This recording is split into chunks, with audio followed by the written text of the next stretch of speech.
Bien, amados, hay muchas cosas que tenemos que entender en nuestra vida. En nuestro desarrollar cristiano necesitamos ir comprendiendo ciertas cosas que vayan ocurriendo sobre nuestras vidas, ¿cierto? Entonces nos damos cuenta que venir a la iglesia, cantar, ¿cierto? Pasar un tiempo de adoración, no es suficiente para desarrollar lo que Dios quiere desarrollar en nosotros. Hay gente que viene por años a la iglesia y no ha logrado conectarse con Dios, no ha logrado conectarse con su presencia, no ha logrado avanzar a un nivel mayor. No sé si a alguien aquí le ha pasado eso, que lleva mucho tiempo en la iglesia y siente que no ha podido avanzar espiritualmente, ¿cierto? Ve cómo los otros hablan en lengua, ve cómo los otros profetizan, ve cómo los demás, no sé, tienen una intimidad con Dios, pero tú de alguna manera te sientes como que no has podido avanzar, como que no entiendes mucho. De repente ves gente por ahí llorar cuando estamos cantando y tú dices, ¿qué le pasa a ese? ¿Cierto? Como que no puedes entender muy bien, ni tampoco has vivido la experiencia de lo que yo te estoy hablando. Entonces, para que podamos entender ciertas cosas es necesario que el reino de Dios se revele sobre nuestras vidas. Bien, entonces comprender el reino de Dios es trascendental para la vida de un cristiano. Bien, nosotros podríamos hacer súper buenas obras, podríamos hacer obras sociales, podríamos evangelizar, podríamos ir a un hogar de ancianos, supongamos que antes lo hacíamos harto, orar por los pobres, ¿cierto? Pero esa lastimosamente no es la esencia del reino de Dios. El reino de Dios es poder comprender qué es lo que Dios quiere con nosotros y buscar hacer su voluntad. El reino de Dios tiene que ver con recuperar un diseño que se perdió cuando el hombre peca. No me voy a adelantar en eso, pero muchos se pierden porque verdaderamente no han entendido el reino, porque no han conocido a la persona de Jesús, porque no han tenido un encuentro con el Espíritu Santo. Entonces muchas veces nos pasa que como que no tenemos muchas ganas de ir a la iglesia, ¿cierto? ¿A quién le pasó hoy? Digan amén nomás, digan amén, ¿cierto? Y muchos en realidad a veces venimos como un poco forzados, ¿cierto? Como que venimos como cansados y ya tengo que ir porque soy el pastor, ¿cierto? Aunque ustedes no crean, a mí también a veces hay sábados que no tengo ganas de ir, ¿cierto? Y vengo porque es mi responsabilidad y sobre todo porque me toca predicar. Pero hay sábados que, ¿cierto? Pero cuando eso se vuelve una constante en nuestra vida, eso está marcando una señal de que no hemos conocido verdaderamente a Dios. Porque los que conocen a Dios entonces quieren pasar tiempo con Dios, ¿cierto? Los que conocen a Dios quieren adorar a Dios, quieren ahí estar en el fuego, ¿cierto? No sé cuántos sintieron la presencia hoy en medio de la alabanza, ¿cierto? Había un ambiente pero hermoso, un ambiente tremendo. Damos gracias al Señor porque Belén también ha comenzado a cantar en los jóvenes. Así que estamos felices por eso. Fue más rápido de lo que yo pensaba, así que súper bien. Y próximamente se vienen más cantantes para que se vayan preparando, vayan afinando. Bien, venir a la iglesia no es suficiente. Es necesario desarrollar una revelación de reino. Dígale al que tiene a su lado, revelación de reino. Eso es para que despierte. He decidido titular mi mensaje el día de hoy, ¿te crees muy importante? No es importante, es poderoso. Me transcribí aquí. ¿Te crees muy poderoso? Pregunta. Entonces, pregúntale al que tiene a su lado, ¿te crees muy poderoso? ¿Te crees muy poderoso? Más te vale que tengas mi dinero. ¿Te crees muy poderoso? Depende, ¿cierto? Bien, por años hemos entendido que el máximo adversario de Dios es Satanás, ¿cierto? Por años hemos entendido que Satanás está como en contra de Dios y que están compitiendo de alguna manera directamente, ¿cierto? Codo a codo, por así decirlo. Veamos qué dice su palabra. Bien, y aquí voy a desarrollar 7 puntos. Para los que están tomando apuntes, les voy a ir anunciando cada punto. Bien, y vamos a ver en realidad qué rivalidad tiene Dios con el diablo. ¿Qué rivalidad tiene Satanás con Dios? Bien, ¿está allí? Punto número 1, Satanás fue creado por Dios. Probablemente muchas de las cosas que yo diga ahora, usted ya las ha escuchado un montón de veces, ¿cierto? pero vamos a tratar de tener un entendimiento hacia el final de los 7 puntos. O sea, después de los 7 puntos tenemos que tener una conclusión. Entonces, Satanás fue creado por Dios, punto número 1. Si bien la palabra no indica literalmente que Satanás fue creado por Dios, es decir, usted no va a encontrar un versículo bíblico que diga, y en el 5.º día Dios creó los ángeles, y ahí estaba Luzbel. No lo encuentra literal, me googleé toda la Biblia, y busqué en YouTube, así en los canales de Salfate y todo eso, en qué día o cuándo Dios creó, o en qué parte de la Biblia, por lo menos diga que Dios creó los ángeles, y no se ve en realidad que Dios haya creado a los ángeles, o en este caso a Luzbel, a Satanás, ¿cierto? Entonces la palabra no indica literalmente que Satanás fue creado por Dios, pero podemos entenderlo así, ya que la palabra sí indica que todas las cosas fueron creadas por Él y para Él, ¿sí? Eso sí usted lo sabe, ¿verdad? Entonces todas las cosas fueron creadas por Él, y en esas cosas, lógicamente, podemos incluir los ángeles, podemos incluir a Satanás. Entonces, si Dios no creó, vamos a ponerlo en un caso hipotético, si Dios no ha creado a Satanás, entonces ¿quién habrá sido? ¿Qué otro poder superior podría crear a un ser angelical? ¿Quién más que Dios, cierto? No tenemos más respuesta a eso. O sea, ¿quién más podría haberlo hecho? Si no fue el mismo Dios que crea a Adán, o sea, a Satanás, entonces, ¿quién más puede haber sido? Entonces, y aquí surge una pregunta que es prácticamente existencial y que muchas personas se alejan de la iglesia incluso por esto. Una vez mi hermano me dice, mi hermano no Fabio, sino que mi hermano Nicolás, para los que lo conocen, ahí sí, me dice, yo no creo en Dios porque Él permite que los niñitos en África se mueran, que los niñitos en África tengan hambre. Y muchas veces tenemos como esas dudas existenciales, ¿cierto? En esta temporada número 1 vamos a poder responder esas preguntas, ¿bien? Pero surge una pregunta que obviamente si va al tema hoy, que dice, si Dios creó a Satanás, entonces ¿Dios es el creador de la maldad? ¿Por qué no? Pero usted se ha hecho alguna vez esa pregunta, ¿cierto? ¿No? Nunca. Le estoy abriendo los sentidos para que piensen mal de Dios. Vamos al punto número 2. Ya vamos a responder de inmediato esta pregunta, ¿cierto? Punto número 2. Satanás fue creado para servir a Dios. Si usted está tomando apuntes, Satanás fue creado para servir a Dios. Dice entonces la palabra que Dios crea solo lo que es coherente con su naturaleza. O sea, Dios solamente puede crear cosas buenas, bellas y verdaderas. Dios no puede crear maldad. Dios no puede crear mentira. O sea, no es que no pueda por capacidad, porque por capacidad lo puede hacer. Pero si Él creara maldad, o si Él creara mentira, o si Él creara algo feo, ¿cierto? Se estaría contradiciendo a sí mismo. Y la palabra dice que Dios no es hombre para mentir, que Dios no puede mentir. No sé si estará en sus capacidades, por ejemplo, poder mentir, que Dios quisiera mentir, supongamos, si lo quisiera hacer. Quizás estaría en sus capacidades poder hacerlo. No sé si me explico. Pero Él no lo hace, ¿verdad? Entonces dice Dios que cuando crea todas las cosas al 6.º día, dice que Él mira todo y dice que todo era bueno, que todo era perfecto, que era un sistema pero perfecto. Usted ve el sistema del cuerpo humano, de la naturaleza, de todas las cosas, usted ve que son sistemas pero perfectos. Entonces nos damos cuenta que Dios solamente puede crear cosas que son perfectas. Bien, y aquí es que respondemos la pregunta. Si Dios creó a Satanás, entonces ¿Dios creó la maldad? Aquí es cuando nos damos cuenta que el origen de la creación de Satanás es que él era bello. Dice la palabra y habla la palabra que él era bello, que él era perfecto. Dice que en su cuerpo habían piedras preciosas.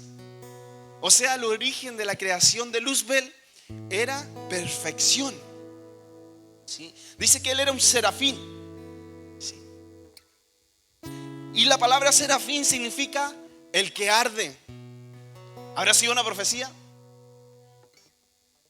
Porque ya saben dónde termina Satanás, ¿cierto? ¿Habrá sido una profecía así como Dios irónicamente le pone el que arde porque sabía que iba a caer al infierno? No, y yo me puse a pensar en esto porque dije, si serafín y Satanás era un serafín, si serafín significa el que arde, entonces Satanás era el que ardía. Yo dije, a lo mejor Dios ya le estaba marcando en el nombre, ¿no? Y yo entendí esto. Luzbel había sido creado para arder en adoración a Dios. Su destino como serafín era arder de adoración, era arder de amor hacia Dios. Era honrar el nombre de Dios. Ese fue el primer objetivo de haber creado a este serafín. Es que él cumpliera una función específica en la adoración celestial. Pero entonces sus errores le llevaron a arder eternamente en adoración a sí mismo. Bien, entonces, este que estaba diseñado para arder para siempre por Dios, termina ardiendo para siempre para sí mismo. Dice entonces que Dios ha creado a Luzbel como un serafín perfecto para cumplir un objetivo. Pero sus errores, su envidia, ¿cierto?, su codicia al trono de Dios, lo ha destinado a arder eternamente en el infierno. Dios ha creado a Luzbel, pero el hombre lo ha empoderado. Dios ha creado a Luzbel, pero el hombre lo ha empoderado. Vamos a avanzar en esto. Número 3. Satanás habitaba en Edén. Satanás habitaba en Edén. Punto 3. Vamos a leer Ezequiel capítulo 28, versículo 11 al 13. Ezequiel 28, 11 al 13.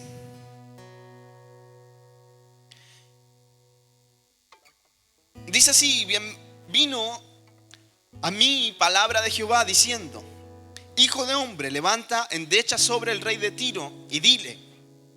En este caso, el rey de Tiro significa Satanás, es una representación. Así ha dicho Jehová el Señor: tú eras el sello de la perfección. O sea, la posición de Luzbel, la posición de Satanás, era ser la guinda de la torta, como se dice. Era hacer la decoración de la torta. Alguien que sepa de torta aquí me va a entender, ¿cierto? Porque hacer la torta quizá no es tan complejo. No sé, yo nunca he hecho una torta. Con suerte hago pan con mantequilla, así que me estoy aventurando con lo que voy a decir. Pero la decoración debe ser lo más difícil. Usted me dice amén si es así, ¿sí? Seguramente la guinda de la torta que nosotros decimos debe ser lo más difícil. Es decir, Satanás en su posición de ángel tenía una posición especial. Dice que él era el sello de la perfección. ¿Qué quiere decir esto? Que la perfección se completaba en medio de la posición que tenía Luzbel en el cielo. O sea, este tipo era una posición muy especial. Dice: tú eras el sello de la perfección, lleno de sabiduría y acabado de hermosura. En Edén, en el huerto de Dios, estuviste. Bien, y aquí es donde dice: de toda piedra preciosa era tu vestidura, de cornerina. Y bueno, eso ya no va para leerlo. No es necesario leerlo. Bien, dice, luego de esto, se puede entender que Luzbel habitaba en un mismo ambiente con Dios. La posición original de Luzbel era estar en el Edén. Ahí lo dice lo que acabamos de leer. En Edén, en el huerto de Dios estuviste. O sea que Luzbel, ¿de dónde cae? Es del huerto del Edén. ¿Esa se la sabía? No. ¿Sí? ¿Sabían? Entonces, luego de esto nosotros podemos entender que Luzbel no solamente habitaba en un ambiente con Dios, sino que habitaba también con el famoso Adán. ¿Han escuchado de Adán, cierto? Sí. Es decir, todos estaban en un mismo ambiente. Nosotros siempre hemos creído que Luzbel estaba como en el cielo y del cielo se cayó y después Dios viene y crea a Adán. No, no era así. La realidad era que todos juntos habitaban en un solo ámbito de adoración hacia Dios. Entonces, ¿qué pasa? De que Dios establece a Adán para señorear sobre Edén. Adán, Edén, se me cruzan las palubrias. No sé si me estoy explicando.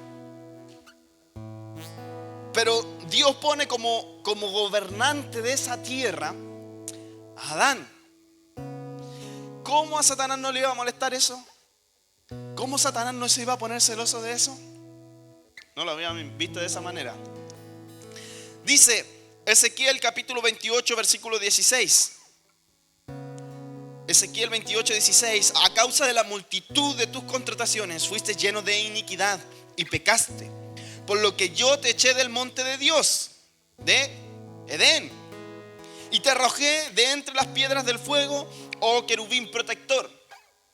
Entonces aquí nos ratifica de que Satanás, Luzbel, ¿cierto?, estaba en una posición de ambiente celestial. Estaba en el Edén junto con el Señor. Punto número 4. Satanás debía servir a Adán. No, ya se puso loco. Que se puso a hablar este tipo. Satanás debía servir a Adán. Dice entonces, Génesis 1, versículo 26 al 28. Génesis 1, versículo 26 al 28 dice: entonces dijo Dios, hagamos al hombre a nuestra imagen, conforme a nuestra semejanza, y señoree los peces del mar, en las aves de los cielos, en las bestias, en toda la tierra y en todo animal que se arrastra sobre la tierra. Y creó Dios al hombre a su imagen, a imagen de Dios lo creó, varón y hembra los creó. Y los bendijo Dios y les dijo: fructificad y multiplicaos. Y les da esta misión. La primera misión de Adán: llenad la tierra y sojuzgadla, y señoread en los peces del mar, en las aves de los cielos y en todas las bestias que se mueven sobre la tierra. Es decir, Dios entrega el control completo de la tierra al hombre, enviándolo a señorear sobre ella. Y dice que Dios establece al hombre como gobernador y tener el control absoluto de lo que le había entregado.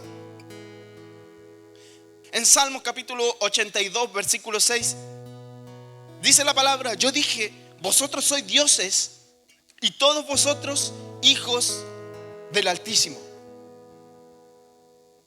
¿Qué nos dice la palabra entonces? Que nuestra creación, cierto que Adán nos representa a nosotros, nuestra creación original tenía que ver con ser dioses, ser una extensión de Dios sobre ese jardín, ¿cierto? Ese Edén. Entonces, ¿cuál era nuestra misión o cuál era la misión de Adán? Gobernar sobre todo. Es decir, Adán estaba en una posición superior a la posición que tenían los ángeles, porque él había sido establecido o delegado como gobernador del Edén. Podríamos entender esto en conclusiones de lo que yo estoy hablando. En conclusión de esto es que quizás estaba Dios, venía Adán y luego venía todo el resto de la creación. Un diseño que se ha establecido para este tiempo es que los perritos están por sobre el humano, es que los gatitos están por sobre el humano, ¿cierto? Mi esposa me deja sin almuerzo a mí, pero le da su comidita al gato, ¿cierto? Con paté y todo. Pobre mi esposa, que siempre me tiene que estar aguantando las bromas. Pero en la casa la pago, no importa. Hoy me toca lavar la loza. Entonces, Luzbel había sido diseñado para aportar en este ambiente. Punto número 5. Satanás no es un ser poderoso. Satanás no es un ser poderoso. Si vemos el origen de Satanás, sabremos que este era un ángel, ¿sí? Era un serafín. Al ser un ángel caído, entonces su rango es el de un demonio. Un ángel caído, ¿qué es? Un demonio, ¿cierto? Satanás es un demonio. Y siempre hemos entendido que él tiene un rango mayor sobre los demonios, ¿cierto? Pero el rango de autoridad que Satanás tiene es igual que la de un demonio, porque él es un ángel caído. Es decir, este Satanás no tiene tanto poder como nosotros creíamos. El máximo poder de Satanás es el engaño. Dice en Juan capítulo 10, versículo 10: el ladrón no viene sino para hurtar y matar y destruir. Y Jesús dice: yo he venido para que tengan vida y para que la tengan en abundancia. Entonces, estos son los poderes de Satanás: hurtar, matar y destruir. ¿Estamos claros hasta aquí, cierto? Punto número 6. Satanás utiliza un poder ajeno. Satanás utiliza un poder ajeno.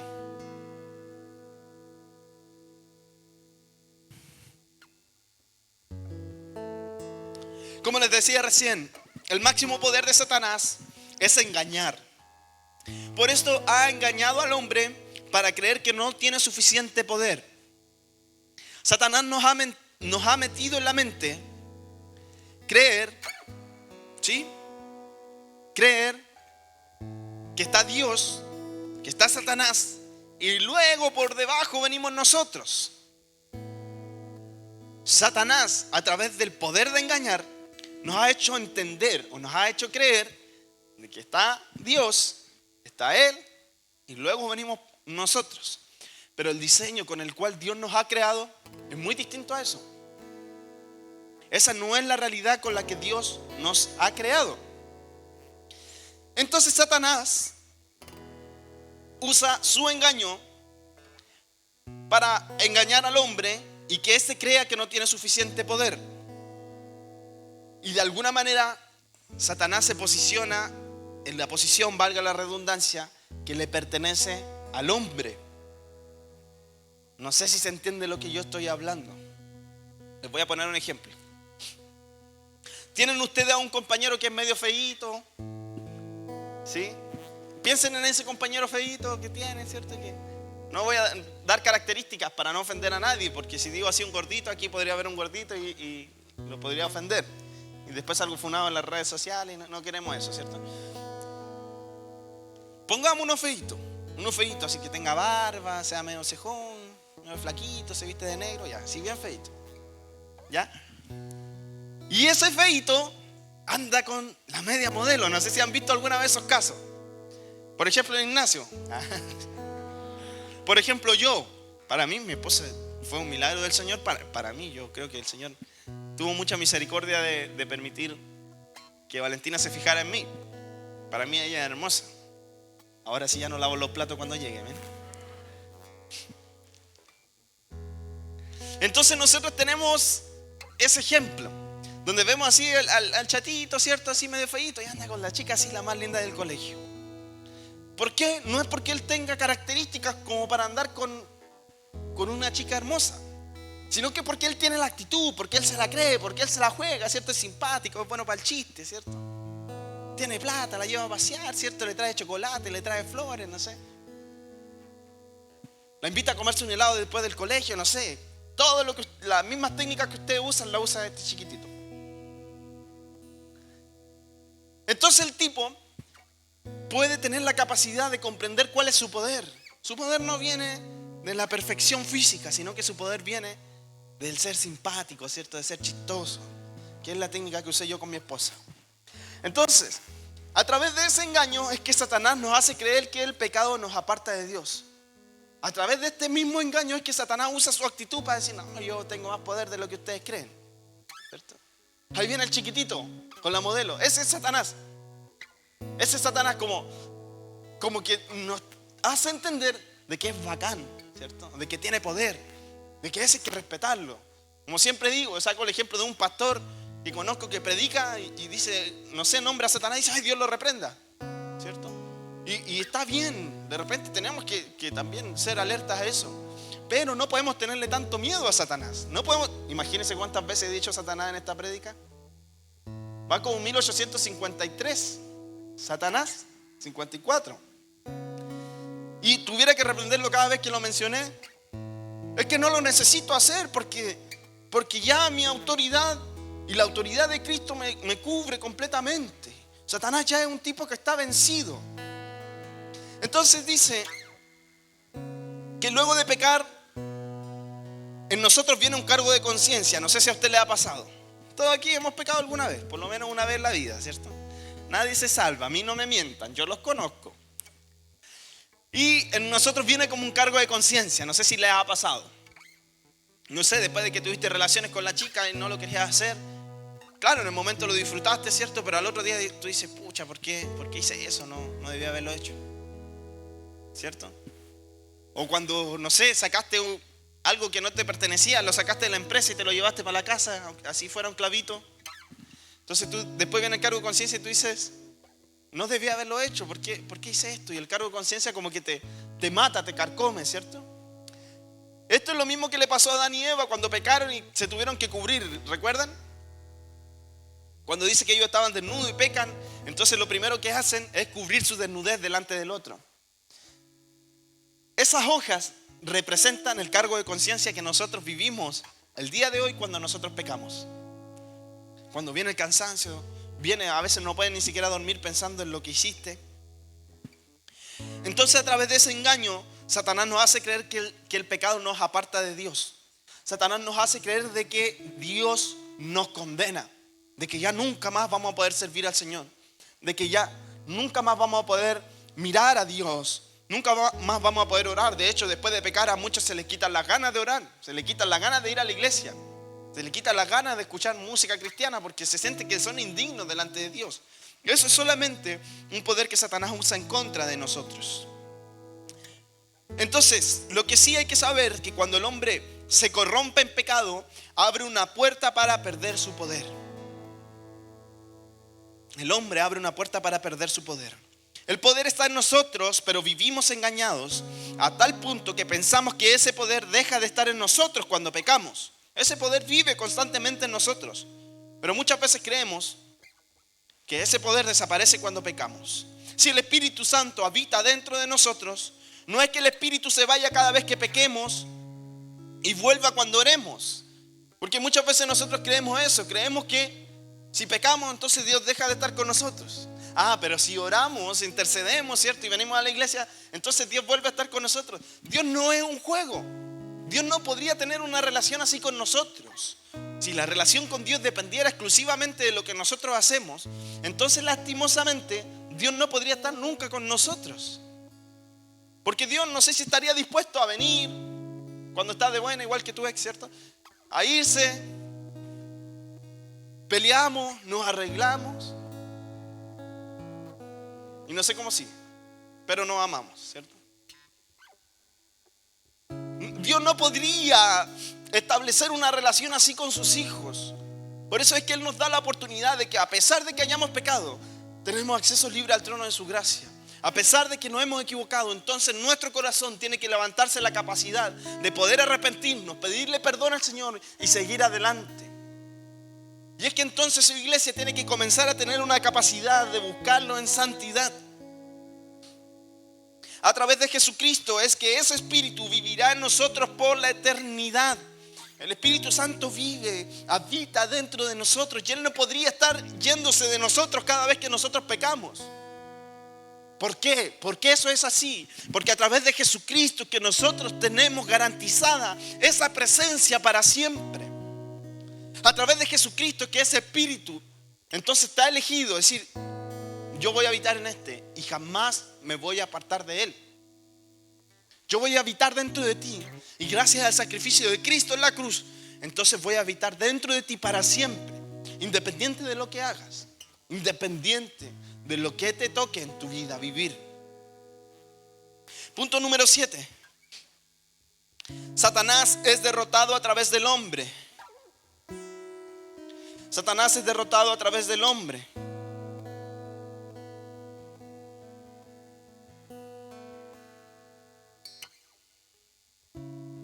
Dice que Jesucristo es encarnado para cumplir el objetivo. Solamente un hombre que provoca el pecado. A ver, voy de nuevo. Si el hombre provoca el pecado, entonces el mismo hombre debía sanar el hecho de haber pecado. ¿Cierto? Es como cuando dicen el que rompe paga. O a los que jugábamos a la pelota, ¿cierto? El que se piteaba la pelota tenía que reponer la pelota. En Dios, Él usa como una regla similar. Si el hombre falló en contra de Dios, entonces el mismo hombre que tiene que tener la capacidad de restablecer su relación con Dios. Entonces por eso Jesucristo se encarna para vencer el pecado. Porque sería injusto que Él lo hiciera en una posición de Dios.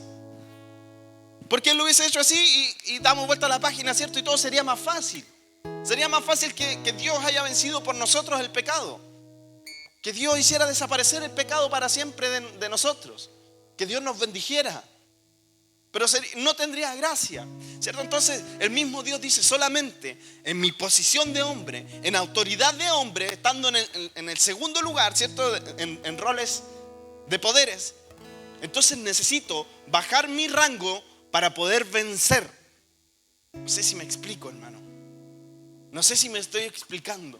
Pero Él necesitaba ser hombre para poder vencer el pecado. Porque si el hombre se introdujo en el pecado, también era responsabilidad de Él salir de ese pecado. Entonces Dios, como ve que el hombre no podía, se hace carne para que lo que nos introdujo Adán a través de Jesucristo se extinguiera, se expulsara de nuestras vidas. A través del hombre. Entonces por eso Dios necesitaba ser hombre para poder vencer y poder lograr ese objetivo. Dice que Jesucristo vence la muerte. Jamás dice que Jesucristo vence a Satanás.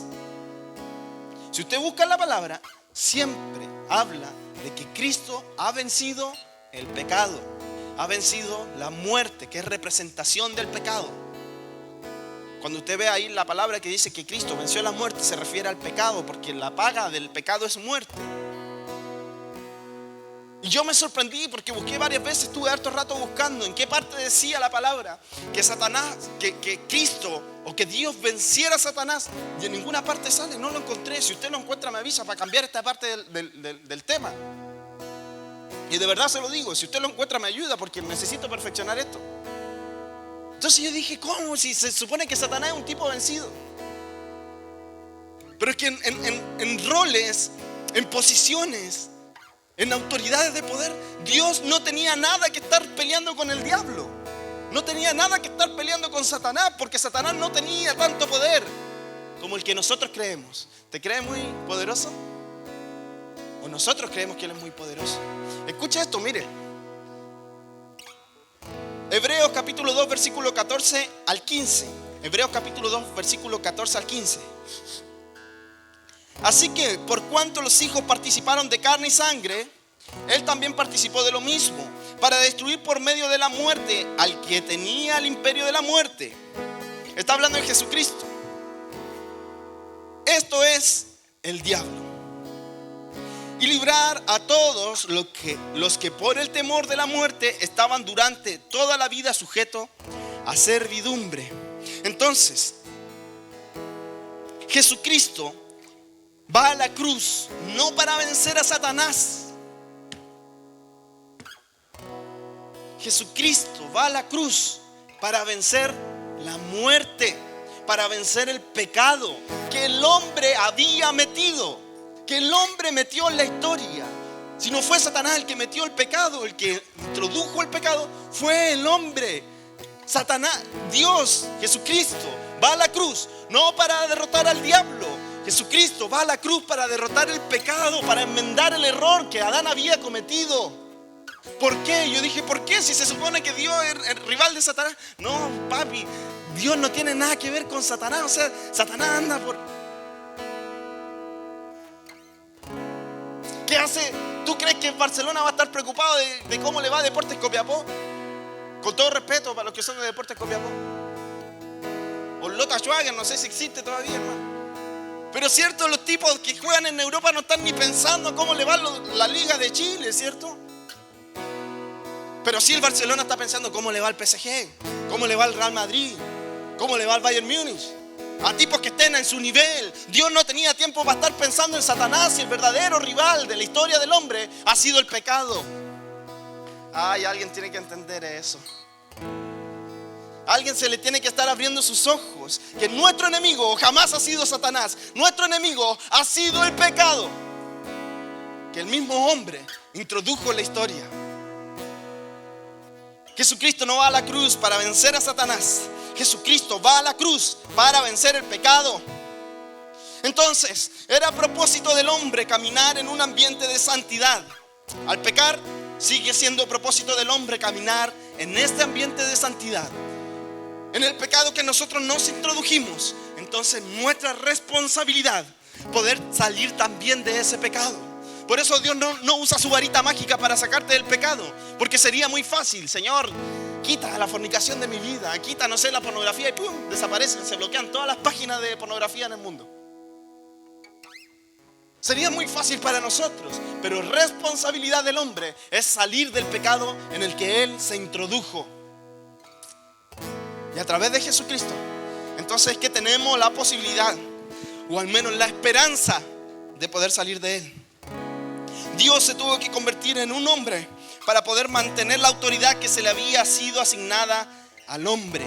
Si Jesucristo no hubiese ido a la cruz, entonces nuestra posición, ¿cierto? Dije, está Dios, está el hombre y luego está Satanás. Entonces nuestra posición, si no hubiese sido por Jesucristo, estaría muy por debajo de la posición de autoridad que tiene Satanás. Entonces, entendiendo, póngase de pie, por favor. Entendiendo los puntos anteriores, entenderemos que Satanás no puede ser rival directo de Dios. Satanás versus Dios no es un Barcelona versus Real Madrid. Voy a estudiar un poco más para dar ejemplo de mujeres también. ¿Una Kylie Jenner contra quién? No sé. Contra Luli, sí. Nunca, en la palabra nunca, nosotros vemos un ataque de Satanás en contra de Dios. Nunca vemos que Satanás actúe en contra de Dios. Solamente una vez. ¿Cuándo? Cuando Satanás tienta a Jesús. ¿Pero por qué lo tienta? Porque Jesús era hombre. Satanás no puede establecer ningún ataque directo contra Dios, porque Dios está por sobre su autoridad. Peso pluma. Sí me estoy explicando, ¿verdad? Pero sí podía atacar al hombre, podía atacar a Jesucristo, podía tentar a Jesucristo, porque Jesucristo era hombre. Entonces, ¿cuál es la autoridad que Satanás tiene en contra de nosotros? Tentarnos. No hacernos pecar, es tentarnos, es poner la tentación adelante. ¿Estás a dieta? Te pone un churrasco al frente, una papita rellena, ¿cierto? Una bandeja paisa, algo pero delicioso, y tú estás a dieta, ¿cierto? La posición del diablo, la autoridad que él tiene en contra de nosotros es simplemente poner la tentación adelante. Nunca vemos que hay un ataque de Satanás en contra de Dios, porque los que debemos luchar contra Satanás somos nosotros. El poder que Cristo ha establecido en contra de Satanás radica en su iglesia. Por eso la palabra dice que las puertas del Hades no prevalecerán en contra de la iglesia. Dios no se convierte en hombre solo para salvarnos. La salvación es consecuencia del plan que Dios estaba estableciendo, que era que el hombre pueda recuperar esa imagen. Recuerde, Génesis 1:26, el hombre fue creado a imagen y semejanza de Dios. Cuando peca la pierde. Entonces cuando Cristo viene para corromper ese pecado, para decir ya corto este pecado, viene para recuperar lo que el hombre perdió esa imagen, perdió ese caminar en santidad, pierde esa vida de rectitud a la cual había sido asignado para la eternidad. Y a través de Jesucristo es que el hombre nuevamente puede decir: yo lo puedo alcanzar, yo lo puedo lograr, yo puedo vivir en santidad, yo puedo apartarme del pecado. Ahora entiendo que siempre he tenido un enemigo imaginario, porque su función ha sido hacernos creer que Él ha sido nuestro enemigo. Pero en rangos de poderes, en rangos de autoridad, el diablo jamás ha tenido la autoridad que tiene su iglesia. Por eso lo que Dios dice para poder reprender al diablo no es atáquenlo, córtenle la cabeza, no tiene nada que ver eso. Dice reprender al diablo y resistirle. O sea, la posición es lo mismo que hace Cristo. Ay, ya tengo que terminar esto. Será para la próxima, porque si no voy a seguir hablando hasta las 10. Levante sus manitos. Gracias te damos, Señor, por este tiempo. Gracias, Señor, porque tu presencia se mueve en ese lugar. Señor, tu amor está en ese lugar. Señor, no podemos negar tu presencia. No podemos negar lo que tú has hecho por nosotros. Gracias te damos, Señor, en este día. Hay una juventud que se alegra, Señor, por ser salvos, por gracia, producto de lo que tú ibas a hacer. Lo que desencadena en nosotros es la salvación, es poder heredar la vida eterna, Señor. Y desde ya heredamos la vida eterna. Desde ya somos salvos. Desde este punto de la historia, desde que entramos en ti, Señor, ya somos salvos. Irnos al cielo es una consecuencia. Señor, te estamos esperando. Queremos que ven a buscarnos pronto, Señor, ven por tu iglesia. Pero desde ya somos salvos, ya disfrutamos nuestra vida. Ya sabemos que hay esperanza para el hombre que está traumado, que está cansado, que está golpeado. Hay esperanza para aquel solamente a través de la cruz que Jesucristo ha establecido para nosotros. Te adoramos, Rey. Gracias te damos, Señor.